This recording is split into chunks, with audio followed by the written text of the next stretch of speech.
So you'd be forgiven for thinking that Christmas week would be a slow week in the world of Android news, and that I wouldn't be too excited about new gadgets and tech that came out. I didn't even get excited about new battery packs, new gaming apps to play with my friends, or a sick quad-core copter.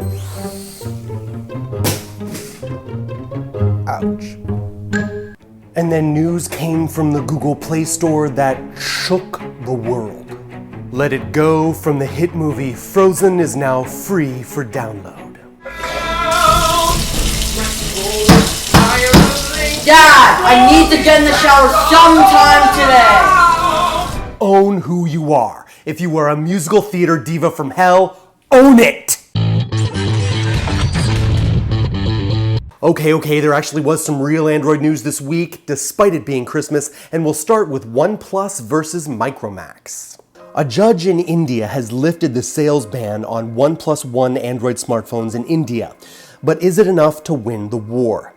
OnePlus One experienced a major letdown a short while ago when an agreement between Cyanogen and Micromax led to the ban of sales of the OnePlus One in India.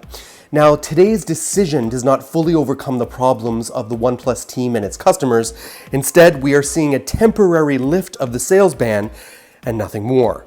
The decision to lift the ban comes from the opinion that fellow smartphone manufacturer Micromax, with its exclusive right to use Cyanogen's custom Android software within India, is not actually in competition with OnePlus One in the market.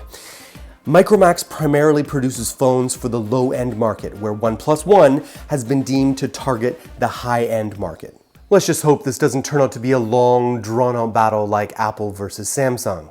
Now, next up is good news for Huawei, who's trying to disrupt the market by sidestepping the carrier altogether.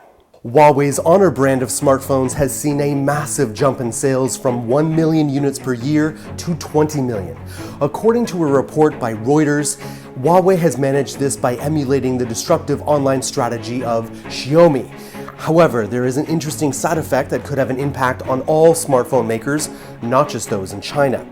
Some smartphone makers rake in profits of up to 18% per smartphone sold. However, the transition to online selling, independent of the carriers, mean that manufacturers can reduce the price of handsets as they no longer need to factor in distribution expenses that often add up to 30% of the price of the handset. This is quite frankly fantastic news for you and me. Sidestepping the carrier means cheaper devices for you and me. In fact, Xiaomi is doing so well they now have a target on their back from Meizu with their Meizu M1 Note. As we have come to expect from Meizu, the M1 Note comes packing with some rather decent hardware for its $160 price tag. The low-cost nature of this device appears to be a direct response to Xiaomi's rise to the top of China's smartphone market.